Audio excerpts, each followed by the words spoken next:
Sa nakaraan nating kwento ay natapos tayo kung saan nakilala ng ating bida ang Savage Ape na naging isang taong babae, at sa pagpapatuloy ng ating kwento ay biglang nagsipaglabasan ang lahat ng tuko mula sa kanilang lungga dahil naramdaman nilang may isang nilalang ang nanghihimasok sa kanilang teritoryo.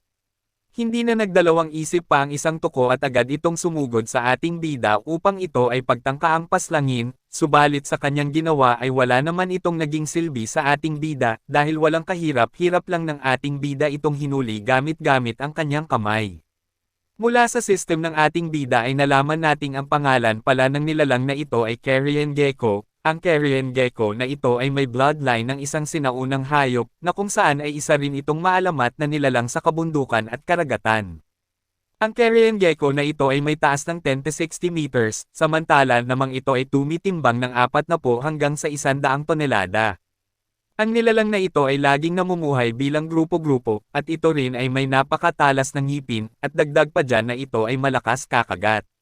Samantala namang itong Carrion Gecko na ito ang buntot nito ay kayang maglabas ng isang nakamamatay na lason, maya-maya lang habang pinagmamasdan ng ating bida ang Carrion Gecko ay muli nitong naalala ang dati niyang buhay, dahil sa kanyang pagkakaalam ay ang higanting Carrion Gecko na ito ay mabangis na kalaban ng unggoy at ang dominator sa underworld ng Abyss Island.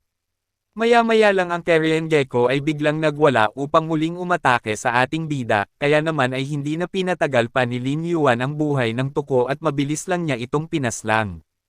At sa kanyang ginawa ay dumikit sa kamay ni Lin Yuan ang kulay green na dugo ng tuko, kaya naman ay pabahagyang ng diri si Lin dito, kaya naman ay agad niya itong inalis mula sa kanyang kamay. Ang isa pang Carrion Gecko na kanina pa nag-iintay sumugod sa ating bida ay mabilis itong umatake, subalit sa ginawa nito ay binigyan lang ito ng ating bida ng isang malakas na tadyak upang mapalayo sa kanya dahil diring-diri ito sa mga tuko. Maya-maya lang, habang abala ang ating bida asikasuhin ang sumugod na Carrion Gecko ay hindi nito namalayan na nakaakyat na pala sa kanyang likudan ang isang tuko, kaya naman ay hindi na ito napigilan pa ng ating bida ang isang nakapuslit na tuko dahil agad na rin itong naghanda upang kagatin ang ating bida, subalit ang balak kagatin ng Carrion Gecko ay ang kaliskis ng ating bida, kaya naman nagresulta ito sa pagkabasag ng ngipin ng tuko. Bagamat lamang ang mga Carrion Gecko sa dami ng bilang ay hindi naman natatakot si Lin Yuan sa mga ito, bagkus ay labis pa itong naiinis sa kadahilanang ang mga butiki ay pilit siyang dinudumihan. Kaya naman ay mabilis ni Lin Yuan binigyan ng masalimuot na hantungan ang mga tuko, sa pamamagitan ng paglalabas ng isang sobrang lakas na boltahe ng kuryente mula sa kanyang kaliskis upang puwersahang walisin ang mga ito.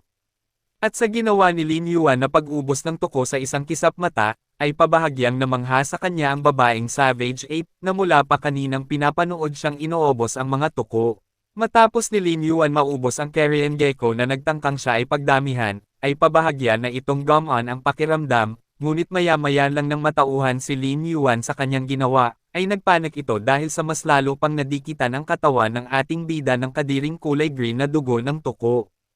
At habang hindi nakatuon ang buong atensyon ng ating bida sa Savage Ape, ay walang kamalay-malay si Lin Yuan na nakapuslit na pala ang isang tuko dito, at balak nitong punteryahin ang Savage Ape na walang kaalam-alam. Subalit nang akmang susugod na ang isang Carrion Gecko sa babae ay bigla na lang itong napisat ng walang kaalam-alam. Matapos paslangin ni Lin Yuan ang tuko, ay matapang nitong sinabihan ang mga tuko na walang makagagawang manakit sa Savage Ape hanggat ito ay nandito. At nang mapansin ng mga Carrion Gecko na mabilis lang namatay ang kanilang kauri, ay hindi na ang mga ito naglakas loob pang sumugod. Subalit ang mga tuko na balak sanang takasan si Lin Yuan ay hindi ang mga ito nakatakas sa mga mata ni Lin Yuan, hindi na pinatagal pa ng ating bida ang laban at mabilis nitong inatake ng kanyang bagong teknik ang Carrion Gecko, gamit-gamit ang kanyang pinakamalakas na panibagong kasanayan na natutunan ng ating bida kamakailan lamang na kung tawagin ay radioactive rays, kaya naman, nang abutan ng malakas na atake ng ating bida ang mga Carrion Gecko ay hindi na ang mga ito pinalad pang mabuhay.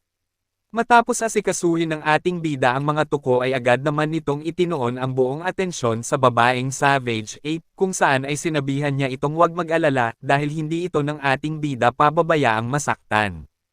Sabay mabilis ni Lin Yuan pinakawalan sa pagkakadikit ang babae, at habang unti-unti tinatanggal ng Ancient Savage Ape ang malagkit na bagay na nakadikit sa kanyang kamay, gawa ng Korean Gecko ay napatingin si Lin Yuan sa mga malalaking bundok ng Savage Ape.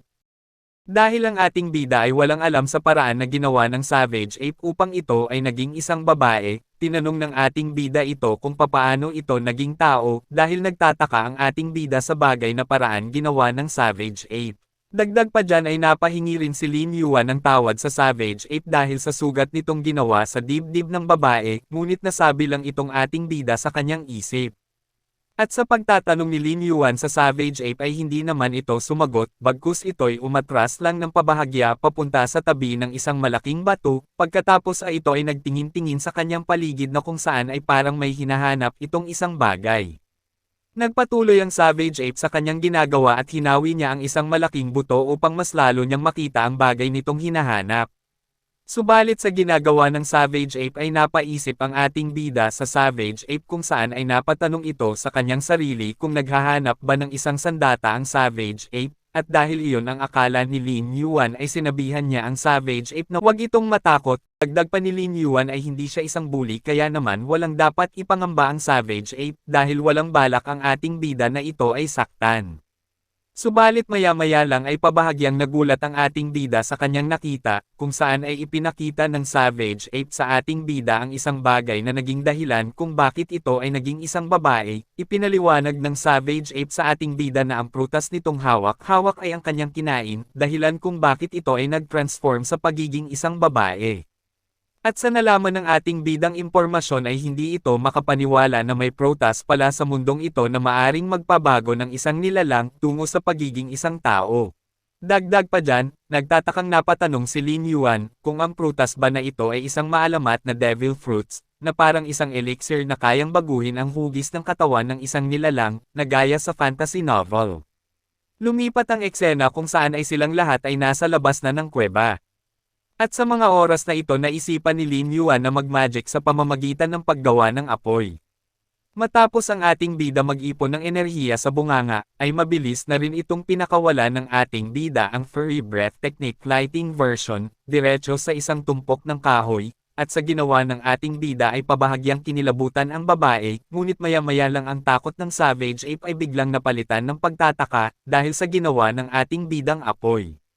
Samantala namang ang ating bida sa isip-isip ay ayaw nitong kumain ng tuko, subalit wala naman itong magawa dahil kailangan nitong kumain para sa evolution point, kaya wala itong magawa upang tanggihan ang evolution point na makukuha niya sa mga tuko.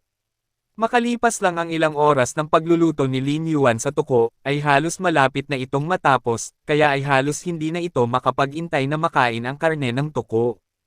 At dahil sa malapit ng maluto ng ating bida ang Korean Gecko, ang amoy ng tuko ay humahalo sa hangin, kaya naamoy ito ng Savage Ape ang halimuyak ng toasted Korean Gecko. Maya-maya lang, natapos na rin sa pagluluto ang ating bida kaya naman ay agad na rin niya ibinigay sa dalawa ang inihaw nitong tuko, kaya naman ang dalawa ay umilo ang mga mata dahil sa labis na kasabikang tikman ang luto ni Lin Yuan. Pagkabigay-bigay lang ng ating bida sa dalawa ang kanyang inihaw na Korean Gecko ay hindi na nagpatumpik-tumpik pa ang dalawa at agad na itong mabilis na kinain ang inihaw na Korean Gecko, samantala namang ang ating bida na masyadong malaki, ay halos isang subuan lang ang Korean Gecko, na parabang isa lang itong spaghetti para sa bida nating maunas. At habang kumakain si Lin Yuan ay muli na naman nitong tinanong ang Savage Ape, patungkol sa pagiging nitong isang tao, dahil talagang sabik na sabik ang ating bida itong malaman, tinanong ni Lin Yuan ang Savage Ape kung makakabalik pa ba ito sa dati nitong anyo, na bilang isang halimaw, dagdag pa dyan ay pinayuhan din ng ating bida ang Savage Ape, na kung saan ay kung bumalik lang ito mula sa pagiging isang unggoy ay hindi ito makakayang ebuli ng mga tuko. Subalit kaya pala hindi muling nakabalik ang Savage Ape sa orihinal nitong anyo ay dahil walang alam ang Savage Ape na paraan upang ito ay makabalik. Matapos ni Lin Yuan marinig ang paliwanag sa kanya ng ape ay pabahagya itong napaisip ng malalim, hindi nito moari kung anong klaseng prutas ang kinain ng Savage Ape kaya naman, walang paraan ang Savage Ape upang mabuhay sa islang ito ng mag-isang, kaya napagpasyahan ng ating bida na mukhang kailangan din ng ating bida protektahan ang babae. Tapos dagdag pa dyan, napaisip pa ang ating bida ng malalim patungkol sa mga kasama ng Savage 8. Nagtataka si Lin Yuan sa unggoy kung mayroon ba itong pamilya, o di kaya naman, ay kung mayroon itong anak, kaya ay napapaisip si Lin Yuan, kung tanging nag-iisa na lang mamuhay ang Savage 8 sa mundong ito, at nang dahil sa walang mag-aalaga sa babae ay napag-isip-isip ng ating bida na kung sakaling hindi niya ito naisipang hanapin, ay baka naging pagkain na ito ng tuko, at dahil na rin sa katawan ng tao ang gamit ng Savage 8, ay nakakatiyak si Lin Yuan na hindi ito makakaligtas sa loob ng ilang araw. Tinanong ng ating bida si Kun kung kaya nitong ibalik ang babae sa orihinal nitong anyo bilang ang Ancient Savage 8, na kumpyansadong sumagot naman ang sistema na kayang-kaya niya itong ibalik dahil isa siyang scientist. Subalit upang malaman ni Kun ang tamang kasagutan ay kailangan muna ni Kun aralin ang ingredients ng prutas, at dahil sa nalaman ng ating bida ay labis itong nasiyahan sa kanyang nalaman, dagdag pang paliwanag ni Kun sa ating bida na matapos nitong maanalisa ang ingredients ay madali na lang para sa kanya na ibalik ang babae sa dati nitong anyo, bukod pa dyan ay magiging madali na rin sa sistemang ibalik ang babae sa pagiging isang halimaw at kaya rin ni Kun na ibalik ito muli bilang tao, at nang dahil batid na ng ating bida ang upang makabalik ay labis itong nagalak sa kasiyahan sa kadahilan ng sa wakas ay malalaman na niya ang paraan upang ito'y makabalik sa pagiging isang tao. At nang dahil sa labis-labis ang kasabikan ni Lin Yuan ay agad na itong nag-atubiling hanapin ang prutas, upang sa gayon ay malaman na ni Lin Yuan kung totoo nga bang ito'y maaring makapagbagong anyo, dahil buong tiwala ang ating bida na makakabalik pa ito sa Earth, at sa oras nga na maging tao muli ang ating bida ay baka ito'y magkaroon ng pagkakataon upang makasama muli ang kanyang pamilya. Kaya ay hindi nagpatumpik-tumpik pa ang ating bida at agad nitong tinanong ang babae kung naaalala pa nito ang eksaktong lokasyon ng prutas, na mabilis naman sumagot ang babae sa tanong ni Lin Yuan at sinabi niya sa ating bida ang lokasyon ng prutas at ito ay sa ibaba ng talampas na may mga buto, at dahil masyadong komplikado ang mga sinabi ng babae sa ating bida, ay napagpasyahan ni Lin Yuan na isama ang babae upang ituro ang daan at para na rin maibalik ang dating anyo ng babae bilang ang Ancient Savage 8. Maya-maya lang habang kumakain ang ating bida ay muli na naman nakatanggap ang ating bida ng evolution points, dahil sa kasanayan nitong devouring, at sa pagkain ng ating bida ng tuko ay nakatanggap ito ng 645 evolution points. Dagdag pa dyan na dahil muli na naman ang ating bida nakatikim ng panibagong uri ng nilalang ay nabigyan na naman ito ng rewards dahil sa unang beses nitong kumain ng tuko ay nakatanggap ang ating bida ng evolution point na 20,000. At nang matanggap ni Lin Yuan ang reward ng system ay muli na naman itong nagsaya dahil sa laging maganda ang binibigay ng sistemang reward. Maya-maya lang ay muli na naman si Lin Yuan napaisip patungkol sa pagiging isang tao, na kung saan ay kung sakali mang ito ay nasa ibang mundo, na kung saan silang dalawang tao lang ang naninirahan sa isla ay naisip ni Lin Yuan na maaari silang mamuhay dito ng babaeng Savage 8 ng masaya, bilang silang dalawa ay magkapares. Makalipas lang ang 2 oras, kung saan nagtungo na nga sila sa lugar na tinutukoy ng babae, at sa kanilang pagdating, bumungad sa kanilang harapan ang labis na dami na butong nagkalat sa paligid, na tila ba ay napakadaming nilalang ang napaslang sa lugar na ito, at sa nakikita ni Lin Yuan na mga buto ay namukan ito ng ating bida bilang kawangis ng buto ng hugis tao, dagdag pa dyan ay takang-taka din si Lin Yuan sa lugar, kung bakit napakadaming ditong bungo ang nagkalat, kaya naman napatanong na lang ang ating bida kung anong nangyari. Maya-maya lang ay natanaw na ng babae ang prutas, kaya naman agad niya itong pinaalam sa ating bida, at mula sa kanilang itaas ay may isang puno ditong namumunga ng kakaibang bunga, na kung saan ang bunga kapag ito'y masusing pagmamasdan, malalaman nating ito'y kahawig ng isang mushroom, subalit ang kaibahan lang nito ay nasa itaas ito ng puno at wala sa lupa. Dahil labis nasasabik ang ating bida malaman ang resulta, ay walang pagdadalawang isip itong agad na inakyat ang bundok pataas sa matarik na bangin. At habang papaakyat si Lin Yuan ay bigla na lang may isang pterosaur ang aali-aligid sa kanila, sa pagtataka ng ating bida kung ano ang ginagawa ng nilalang doon, ay napatanong ito kung balak ba silang atakihin ng pterosaur. Dahil ang talampas ay masyadong matarik dahilan upang si Lin Yuan ay hindi makalaban ng maayos. Maya-maya lang ay dumating na nga ang ikinapapangamba ng ating bida, nang ang pterosaur ay mabilis na sumugod papunta sa lokasyon nila, kaya naman sa takot na mahulog ay agad si Lin Yuan hinanda ang kanyang sarili sa parating na laban. Subalit nang malapit na ang Terresor ay iba pala ang punterya nito, at ito ay ang kaparihong prutas na binabalak kunin ng ating bida, at dahil agad na kinain ng Terresor ang prutas ay naging magandang pagkakataon ito para sa ating bida upang mapagmasdan ang mangyayari sa Terresor. Matapos kainin ng Terresor ang prutas ay biglang nagliwanag ang buong katawan nito, senyales na nag-uumpisa ng umapikto ang kinain nitong prutas. Makalipas lang ang ilang oras ng pagmamasid, ay natapos na rin ang proseso ng pagpapalit anyo ng Terresor tungo sa form ng tao. At sa nakita ni Lin Yuan sa nangyari sa Terresor, ay ngayon malinaw na sa ating bida ang dahilan kung bakit napakaraming bungol ng tao sa ibaba ng talampas, at iyon ay sa kadahilan ng madaming nilalang ang nagtangkang ng kumain ang prutas, dahilan upang sila ay mag-transform sa pagiging tao, at dahil sa masyadong mataas ang lugar, naging dahilan upang humantong ang kanilang buhay sa pagkasawi.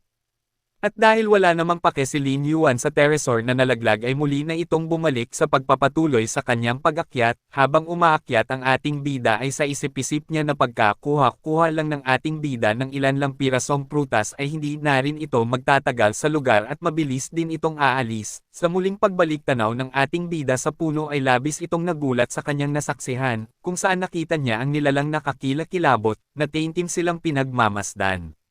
Ang nilalang na bagong sulpot ay tinatawag bilang ang Boombird. Ang Boombird na ito ay isang mysterious giant bird na mayroong bloodline ng sinaunang hayop na Yukyang. Isa rin itong maalamat na nilalang na nakapagtala ng kasaysayan sa bundok at karagatan. Itong Boombird ay mayroong taas na umaabot ng 65 talampakan, samantala namang ito ay may bigat na 130 tons. Siguro sa mga nanonood nito ay may ilang magtataka kung bakit mababa ang bigat ng Boombird di gaya ng bida nating si Lin Yuan na 100,000 ang bigat. Dahil po ito sa nagkamali ang gumawa ng manga na ito sa kanyang pag-e-edit ng weight, kaya naman ay sinabi nila ang dahilan kung bakit parang hindi tama ang bigat na naibigay sa ibon. Balik tayo sa ating kwento, nang makita ni Lin Yuan ang Boombird na nakabantay sa puno ay hindi nito inasahang may bantay pala ang puno ng kabute. Pabahagyang napalingon ito sa kanyang kasama sa pagtataka kung bakit parang nakatingin sa kanila ang Boombird. Sa tingin ni Lin Yuan base sa mukha ng Boombird ay baka sa mga mukha nito ang pangungutya na tila sila ay minamaliit ng ibon. Maya-maya sa muling pagbalik tingin ni Lin Yuan sa Boombird ay nalaman ng ating bida na sa kanya pala ito nakatingin, kaya naman pabahagya itong nabahala. Dagdag pa dyan ay napatanong si Lin Yuan kung bakit parang nararamdaman niyang ang Boombird ay tinutuya siya, subalit napansin ni Lin Yuan na hindi kumikilos ang ibon kaya naman ay medyo nilibang niya ito upang siya ay makapuslit na makapitas ng ilang pirasong prutas. Matapos ang ating bida kumuha ay hindi na ito nagpatumpik-tumpik pa at agad na itong paunti-unting bumaba ng talampas. At habang unti-unting bumababa ang ating bida ay naisip ng Boombird ang mangyayari kung sakaling mangbalakin kainin ng ating bida ang prutas, sa pag-aakalang hindi nag-iisip ang ating bida, kaya naman hindi na nagpatumpik-tumpik pa ang Boombird at agad na itong naghanda sa kanyang paglipad. Kung saan ang Boombird ay mabilis na tumalon sa bangin, kasabay ang mabilis nitong pagbulusok sa ibaba. Sa kabutihang palad ay mabilis ang ating bida nakaiwas, kaya naman ay hindi ito nahagip ng atake ng Boombird. Nagtataka si Lin Yuan sa nangyayari na kung bakit biglang naging agresibo ang Boombird, samantala namang kanina lang ito ay hindi ganon ka-agresibo, walang kaalam-alam si Lin Yuan na nag-aabang lang pala sa kanya ang Boombird sa baba kung sakaling kainin nito ang prutas. At dahil batid na ng ating bida na mahihirapan itong bumaba habang hawak ang prutas ay pansamantalang ibinigay niya muna ang prutas sa system upang walang maging sagabal sa pagbaba ng ating bida, sa hiniling ng ating bida ay hindi naman tumanggi si Kun. At dahil na rin sa nasa kamay na ni Kun ang prutas ay tinanong nito ang ating bida kung dapat na ba niya itong suriin. Ngunit upang masuri ni Kun ang prutas ay kakailanganin nito ng 100,000 evolution point, samantala namang ang evolution point lang na naipon ng ating bida ay 93,100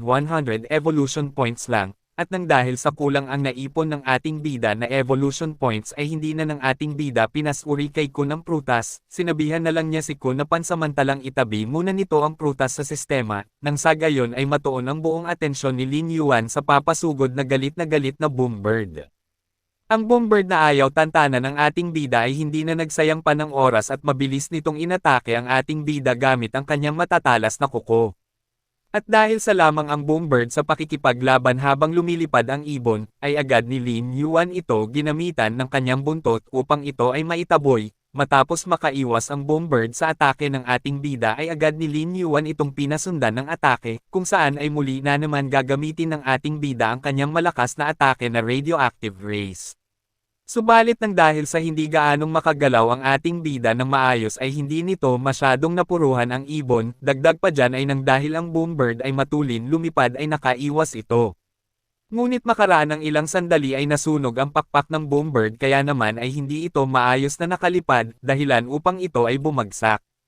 Bagamat hindi lubusang tinamaan ang ibon ng kasanayang furry breath o radioactive ni Lin Yuan ay may ibang paraan ang ating bida upang ito ay mapabagsak, at ito ay sa pamamagitan lang ng kaunting paghihintay ng magandang pagkakataon upang umatake para tuluyang mapaslang ang ibon. Maya-maya lang, matapos mabawi ng Boombird ang kanyang paglipad ay mabilis itong bumulusok pa itaas upang muling atakihin ang ating bida.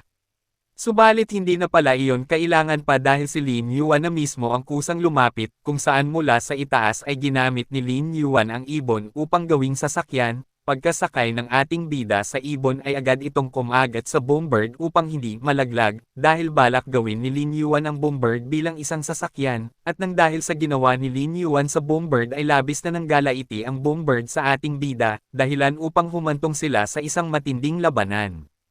Pilit na ginawa ng Boombird lahat upang malaglag ang ating bida, subalit wala namang balak si Lin Yuan bumitaw kaya naman ay mas lalong binilisan pa ng Boombird ang kanyang paglipad, na halos matangay na ang kanilang muka sa lakas ng hangin. Hindi pa natapos ibigay ng Boombird ang kanyang buong bilis kaya naman ay mabilis itong lumipad hanggang sa umabot na sila sa lampas ng mga ulap. Pagkatapos ng Boombird lumipad ng sobrang taas, na halos sa kanilang paningin ay sobrang liit na ng mga puno, bagamat sobrang taas na ang kanilang inabot sa paglipad ay hindi naman nangangamba si Lin Yuan, bagkus ay nag-enjoy pa ito sa magandang tanawin mula sa taas ng ulap, dagdag pa dyan ay sinabi ni Lin Yuan na sa buong buhay nito ay hindi pa ito nakakasakay ng eroplano, kaya naman ay nagtataka si Lin Yuan kung bakit dinala siya ng malaking ibon sa taas ng mga ulap, subalit ang pagsasaya ni Lin Yuan ay biglang natigilan, sa kadahilan ng muli na namang lumipad ang Boombird, at sa mga oras na ito ay nag-dive ng napakabilis ang Boombird patungo sa bundok. Kaya naman nang mapagtanto ni Lin Yuan ang gagawin ng ibon ay ito'y nabahala sa maaring mangyari. Napatanong na lang si Lin Yuan kung nababaliw na ba ang Boombird sa balak nitong gawin, at habang patuloy ang pag-dive ng Boombird sa bundok, na tila ay wala itong balak magpapigil, ay biglang may pumukaw ng pansin ng ating bida, mayroon palang nakita si Lin Yuan na lawa sa di kalayuan. Naisip ni Lin Yuan na kasama ang kanyang top armor kasabay ang magandang pagkakataon upang umatake ay baka magkaroon pa si Lin Yuan na makatakas. Kaya naman ay hindi na inisip pa ng ating bida ang susunod na mangyayari at mabilis na itong nag-ipon ng enerhiya sa bunganga, matapos ang ating bida maghanda ng atake ay hindi na ito nagpatumpik-tumpik pa at agad na niya itong pinakawalan sa Boombird, kasabay ang malakas na pagtalo ng ating bida mula sa likod ng ibon upang bumagsak sila sa lawa. Matapos silang makatalon ay kitang-kita ang bakas sa mukha ng Savage Ape ang lakas ng hangin na dulot ng kanilang mabilis na pagbagsak, makalipas ang kanilang pagbadok ay bumagsak sila sa lawa na nagdulot ng malakas na alon sa buong lawa. Samantala namang ang Boombird na tuluyang tumama sa puno ng mushroom ay labis nitong ininda ang ibon ang kanyang natamong pinsalang. Dahilan upang ang devil fruits ay magbagsakan, at dahil sa lakas ng impact ng pagsalpak ng ibon sa bundok ay hindi ito nakalipad pa at tuluyan na nga itong bumagsak sa mga nagtutumpukang mga kalansay. Matapos ang kalbaryong dinanas ng ating bida sa pakikipagsapalaran sa ibon ay sa wakas ay natapos na rin ang pakikipaglaban ng ating bida, kaya naman nang mapagtanto ng ating bida na tuluyan na nga nilang napabagsak ang Boombird, ay labis si Lin Yuan na siyahan sa kanilang tagumpay. Sa kadahilanang sa wakas ay tapos na rin ang lahat, dagdag pa dyan ay nakahuli ang ating bida ng manok kaya naman ay balak ni Lin Yuan ito mamayang ihawin, subalit dahil sa labis na kasiyahan na nararamdaman ng ating bida ay hindi nito namalayang may isang shape-shifting fruits ang nalaglag sa bunganga ng ating bida, kaya ay aksidenteng nalunok nito ang prutas. Ngunit hindi pa si Lin Yuan gaanong natatauhan sa kanyang nalunok, kaya naman ay labis itong nagtaka sa kanyang nakain, maya-maya lang nang matauhan ang ating bida sa kanyang nalunok ay labis itong nangamba sa maaring mangyari. Maya-maya lang ay biglang nagliwanag ang buong katawan ng ating bida, senyales na nagsisimula ng umapikto ang kinain nitong prutas. Bagamat walang balak si Lin Yuan baguhin ang kanyang anyo, ay wala na itong nagawa pa, sa kadahilanang wala ng paraan upang patigilan ang epekto ng prutas. At nang maging isang tao na nga ang ating bida, ay nagtataka itong napatanong sa sarili, kung nakabalik na ba siya sa dati niyang itsura, at nang makumpirma ni Lin Yuan na talagang nakabalik ito sa dati niyang itsura ay masayang masaya ito, dagdag pa dyan ay napansin rin ni Lin Yuan na nagkaroon siya ng 8-packs abs, bukod pa dyan ay buong kumpiyansa si Lin Yuan sa kanyang sarili na ito ay naging isang maskuladong lalaki, bang tiwala si Lin Yuan sa kanyang sarili na isa siyang gwapo. Subalit habang feel ni Lin Yuan ang kanyang kagwapuhan napansin niyang mayroon itong isang buntot sa likod, na kamukha ng buntot ng isang baboy, kaya nagtataka ang ating bida kung bakit mayroon pa rin itong buntot. Maya-maya lang ay biglang may pumukaw ng kanilang atensyon, at ito ay mula sa lokasyon ng ibon. Takang-taka ang ating bida kung buhay pa ang ibon kaya naman ay patuloy lang niya itong pinagmasdan, at dahil ang kasalukuyang anyo ng ating bida ay nasa isang tao, mas minabuti na lang ng ating bida na wag munang magladelos-dalos, dahil lubhang delikadong agad na magtungo sa Boombird, at dahil sa kailangan pa ni Lin Yuan ng 6,000 evolution points upang makabalik sa pagiging halimaw, ay napagpasyahan ng ating bida na sa oras na makumpirma na niyang patay ang ibon ay gagad niya itong kakinin, nang sa gayon ay makaipon na si Lin Yuan ng sapat na evolution points.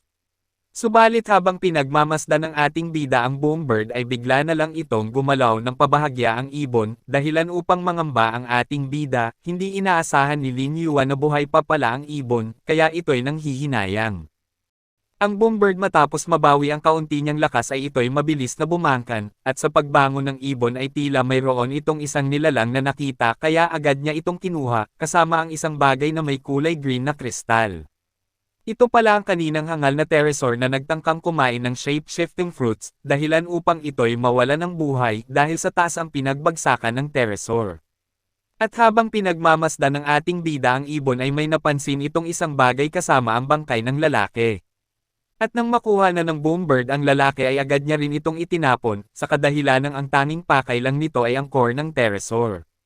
Matapos makuha ng ibon ang core, agad niya rin itong kinain, at sa ginawang pagkain ng Boombird sa core ay biglang nagliwanag ang buong katawan ng ibon, pagkatapos ay mabilis na naghilom ang lahat na natamong sugat ng Boombird, kaya naman namangha ang ating bida sa epekto ng crystal core ng nilalang.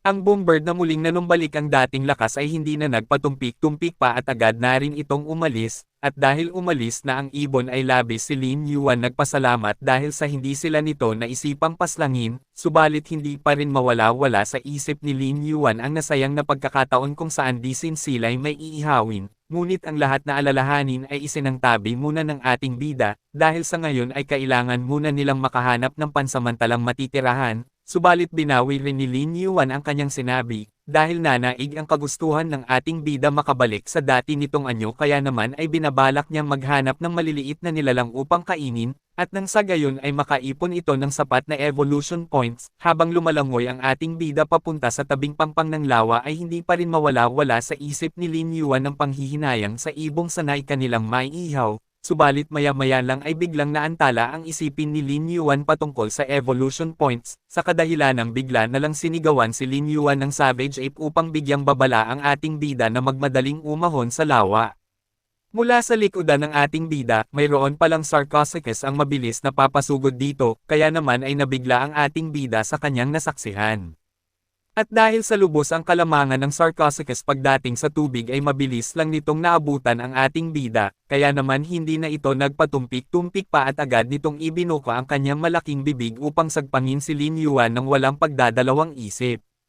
Abangan sa susunod dahil muli na naman si Lin Yuan mapapalaban ng matindi, at sa pagpapatuloy ng ating kwento ay walang katakot-takot ng ating bida haharapin ang mga buwaya kahit pa nasa anyo si Lin Yuan ng isang tao, maliban pa dyan ay makakaligtas nga sila sa mga buwaya. Subalit muli na naman sila haharap sa panibagong hamon, kung saan kahit na ang kanyang kinakalabang nilalang ay labis na mas malakas kesa sa ating bida ngunit papaslangin lang niya ito ng walang awa dahil muli na naman ang ating bida makakabalik sa pagiging halimaw. Kaya naman kung nagustuhan mo ang ating kwento ay mag-like, comment, at huwag mo na rin kalimotang i-open ang iyong notification bell pagkatapos mong mag-subscribe.